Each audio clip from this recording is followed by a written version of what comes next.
पहले ही वो गांव वालों से सारा दूध दही माखन हड़प चुके हैं।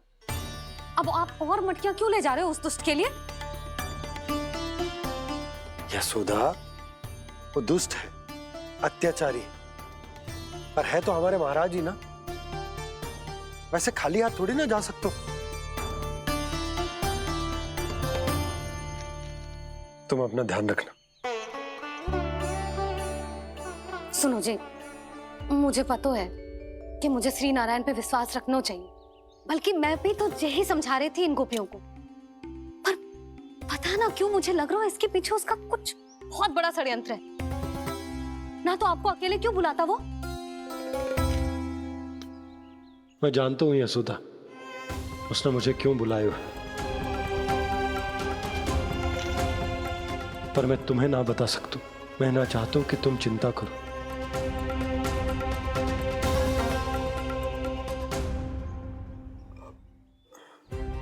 राजा होने के नाते यदि मेरे कुछ करने से मेरी प्रजा का हित होता है तो मुझे वो करना पड़ेगा यशोदा, फिर चाहे वो मुझे कितना ही अप्रिय क्यों ना लगे। हे नारायण, मेरी दुविधा दूर करो। कुछ ऐसा करो कि इन्हें जाना ही ना पड़े उस दुष्ट के सामने।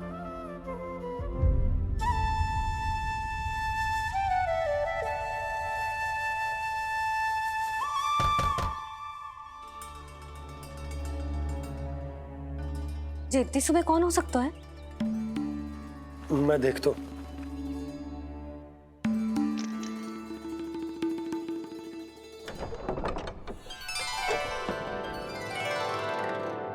पूर्णा मासी, आप? यशोदा,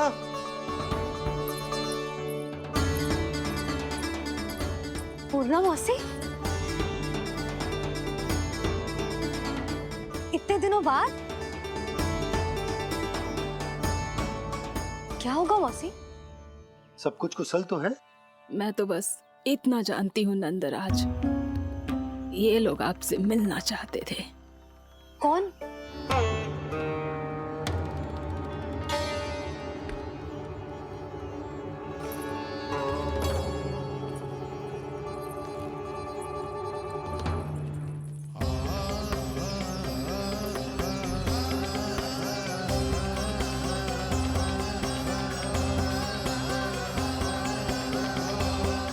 इतनी सुबह आप सब यहाँ? क्या होगा?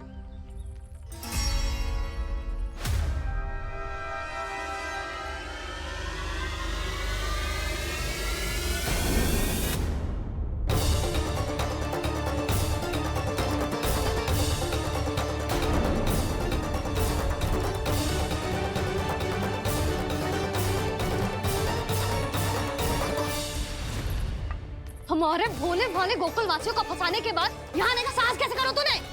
यशोदा, पूछो जी, पूछो इससे, ये क्या करो यहाँ?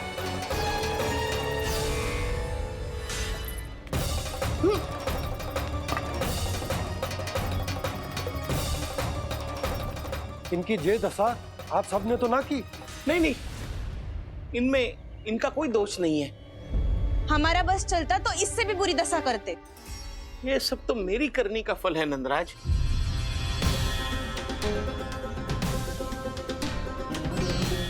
इसे इसके किए का दंड मिल गया है।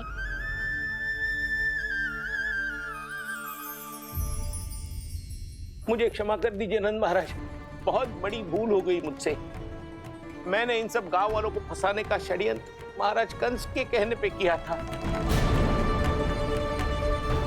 वही मेरी भूल थी, मुझे क्षमा कर दीजिए महाराज। बहुत शीघ्र बुद्धि आ गई तुम्हें। मैंने आप सबको लोभ के जाल में फंसाने का प्रयास किया। सच तो ये कि मैं स्वयं लोभ में ग्रस्त था। सब कुछ अधिक से अधिक धन के लिए किया था मैंने। सब कुछ खो दिया। मेरा भोजन सड़ गया, मेरी मिठाई में कीड़े मकोड़े पड़ गए, मेरे स्वर्ण आभूषण मोती सब कंकड़ पत्थर बन गए। अवश्य इसका कोई नया छल है जे। नहीं नहीं नहीं नहीं, मेरा कोई छल नहीं है, मैं सत्य बोल रहा हूं। मैंने कही थी ना, श्री नारायण हमारी सहायता अवश्य करेंगे। दुष्ट और अत्याचारी का दूत बन के आया था ना, ये तो होना ही था। स्वयं श्री नारायण ने न्याय करो है हमारे साथ।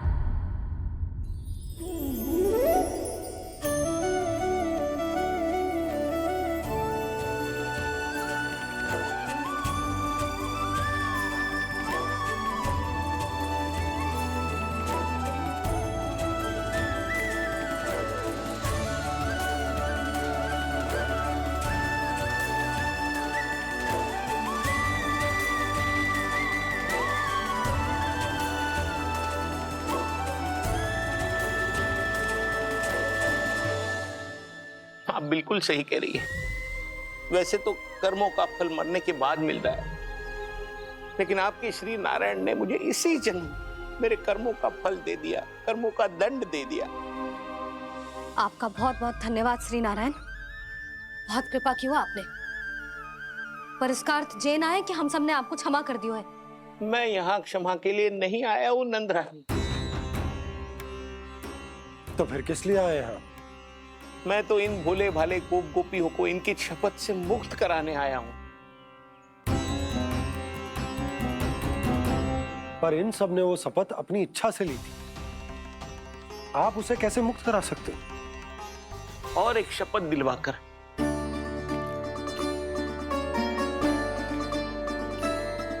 आप लोगों ने भगवान श्री नारायण को साक्षी मानकर यह शपथ ली थी कि आपका सारा दही, दूध, घी, माखन आप केवल मुझे और मुझे ही देंगे।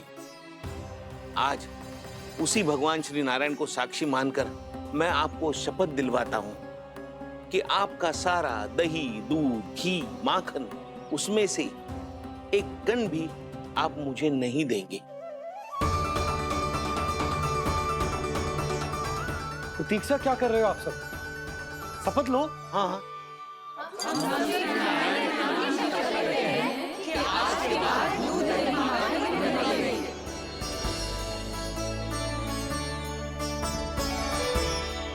जशोदा जी आपने सही कही थी, हम बस श्री नारायण पर विश्वास रखें तो सारे कार्य सज जाते हैं। मुझे आशा है कि व्यापारी जी की तरह आप सबको भी अपनी शिक्षा मिल गई होगी। हाँ नंदराज, अब हमें अपनी भूल से सीख मिल गई है। अब हम कभी भी किसी के लोभ के जल में ना फंसेंगे। जब यहाँ आभास हो जाए वहाँ भूल हुई है तो उसे मान के सीख लेनी चाहिए। हाँ हाँ, इस घटना से मुझे भी सीख मिल गई है। मैं भी जो शपथ लेती हूँ कि आज के बाद सारा का सारा दूध, दही, माखन, इस पर सबसे पहला अधिकार गाय के बछड़ों पर ही होगा। सीख समझ सभी ने जैसे ही ली शपथ कि अब लोभ करेंगे ना हानि से भी अधिक मिला है, माखन बह रहा देखो कृष्ण लीला,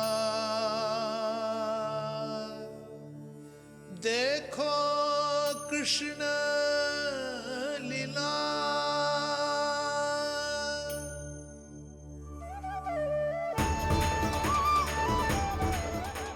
हाँ, और हम दोनों भी श्री नारायण की शपथ लेते हैं, दूध, दही, माखन बेचने के लिए हम बाद में बचाएंगे और पहले अपने बालकों को पेट भर के खिलाएंगे।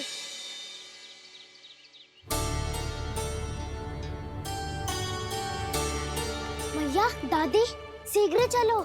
जो माखन प्रसाद की मटकी आप मंदिर से चढ़ा के लाई थी वो पूरी भर गई है और माखन निकल निकल के भरो है। इसीलिए बड़बोलो कहलाते है तू। फिर कहने लोगों कथा कहानी। भैया, अपने घर पे भी ऐसा ही हो रहा है।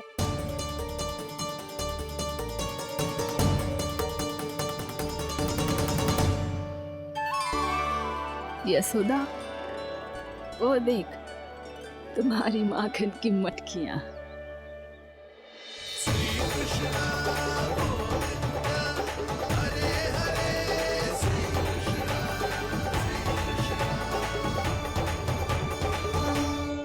मैंने कहा था ना, आप सभी पर श्री नारायण की विशेष कृपा है।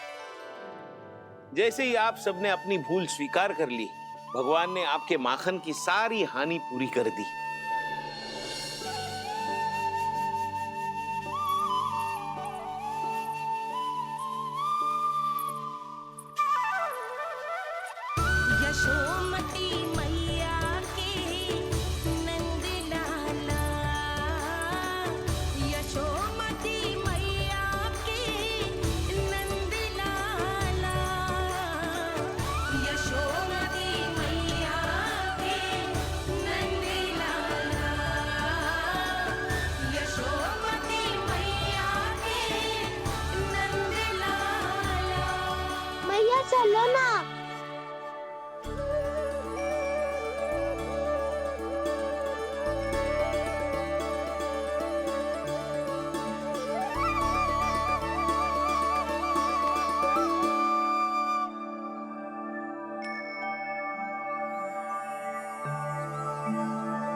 कौन से कान्हा पे विश्वास करूं मैं? उस सियाने पे जो कुछ ही समय पहले अपनी लीला दिखा रहा था, या उस निर्दोष पे जो आसपास की हर घटना से अनभिज्ञ बैठो है?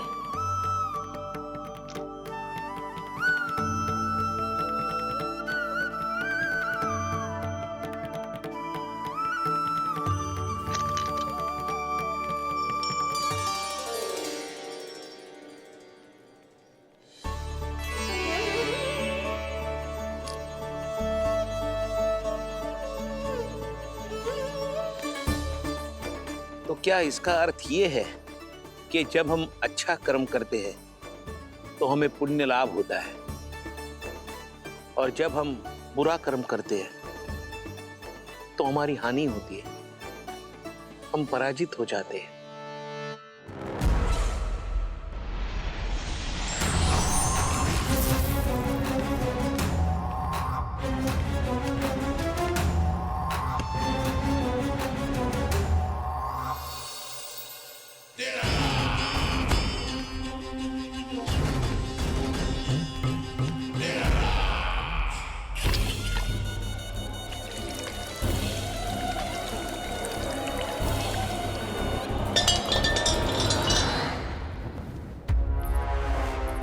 अस्ति प्राप्ति।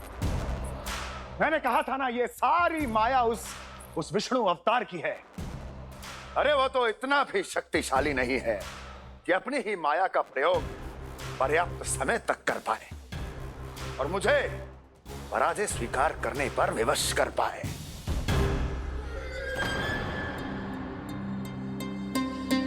किंतु तुम्हारे मुख की भावभंगिमा तो कुछ और ही कथा कह रही है।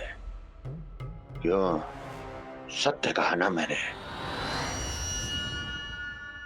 महाराज, सब कुछ पहले जैसा इसलिए हो गया क्योंकि क्या? ये उस विष्णु की माया थी, और क्या? हमने व्यापारी परमानंद को गोकुल भेजा था के साथ व्यापार करने के वचन से मुक्त कर सके।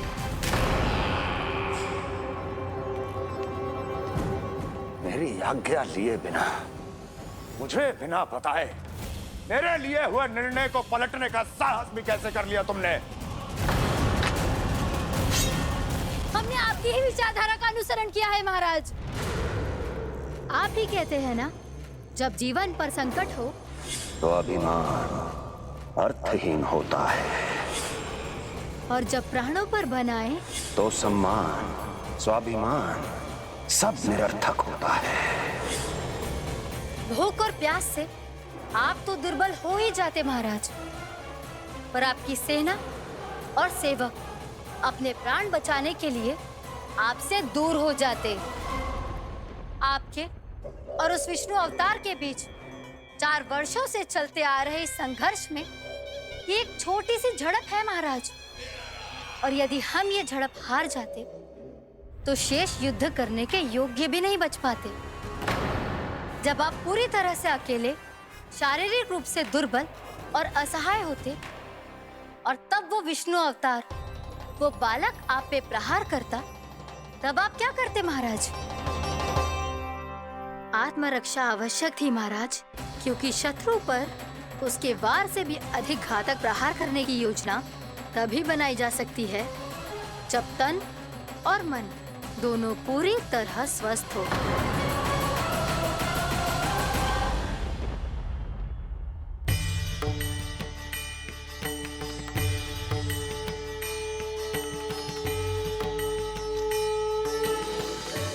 सच्ची बताओ, ये सब आप ही ने क्यों है ना? आप बहुत दूर से आई हो ना, भूख लगी होगी। मैं माखन लाऊं? आज पूरे गोकुल में माखन बह रहा है।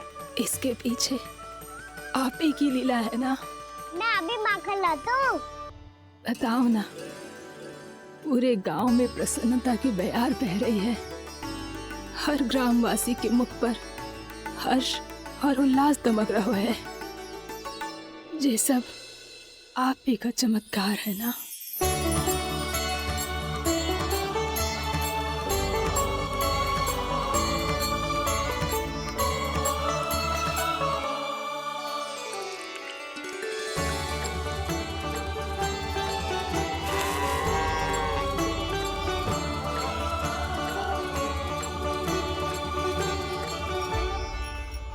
बताओ प्रभु, ये महिमा आप ही की है ना नारायण? ठहरो, मैं आपके हाथों से खिलाऊंगा आपको।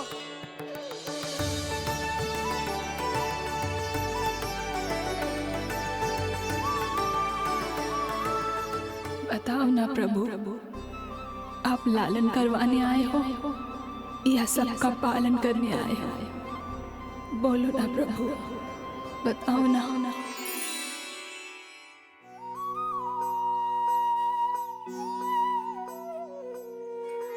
आए हो लालन करवाने या पालन करने आए हो, या जगपाला बन नंद लाला मन को हरने आए हो। आए हो लालन करवाने या पालन करने आए हो। नैनों से देखूं तो दिखते कृष्ण है, मन से देखो तो हरि दिखे। अपनी इन लीलाओं के कारण सबके मन हो बसे। कान्हा आपको कह के पुकारो या बोलो भगवान कहो, माता की ममता दो आपको या फिर मैं प्रणाम करूं। प्रेम में सबको आए रमाने, या रमने चले आए हो। आए हो लालन करवाने या पालन करने आए हो, या जगपाला बन नंद लाला मन को हरने आए हो। मन को हरने आए हो।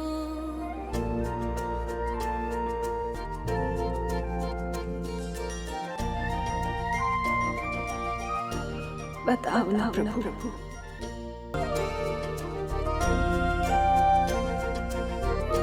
बताओ ना प्रभु, कब दोगे मेरे प्रश्नों का उत्तर? शीघ्र ही मेरे सखा आने वाले हैं, तब तक आप खेलोगे मेरे साथ। ये कौन सा खेल खेल रहे हो नारायण? इतना तो बता दो कि मेरे यहाँ आने का उद्देश्य क्या है? बस कुछ समय की प्रतीक्षा और शेष है। उड़ना तुमने शीघ्र ही सब कुछ पता चल जाएगा।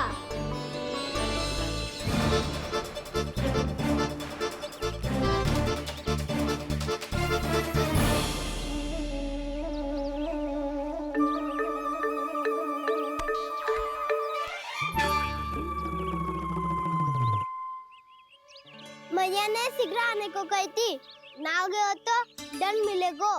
दंड? हाँ। मुझे तो आज ही मिलो है। 1 से 20 तक पहाड़े सुनाने चाहिए, ना सुना पायो। दंड तो मुझे भी मिला था, 20 उठक बैठक कराई थी मैया ने। मेरी सोचो 2 गुना दंड मिलता है मुझे। कभी मैया उल्टी टांग पे खड़ा कर देती है, तो कभी दादी सीधी टांग पे। अच्छा ये ना संतुलन बन जाता है।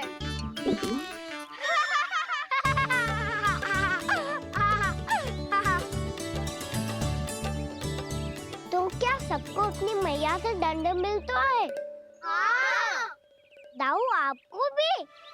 हाँ मिलता तो है। क्यों, तुम्हें कभी दंड नहीं मिला था ना?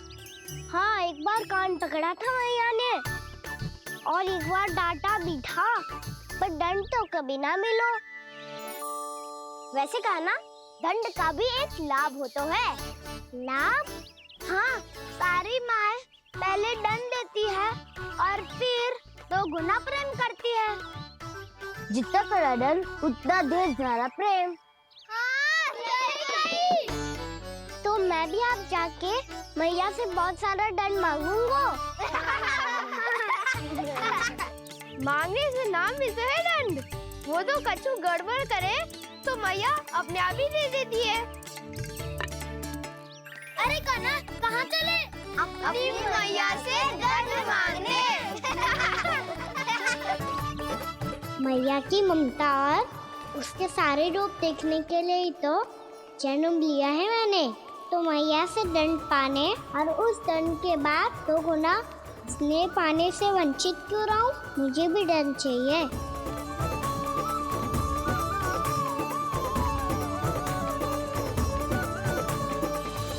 श्री हरि श्री नारायण। क्या हुआ प्रभु? रुक क्यों गए? मुझे लगा कोई मुझे पुकार रहा है। श्री हरि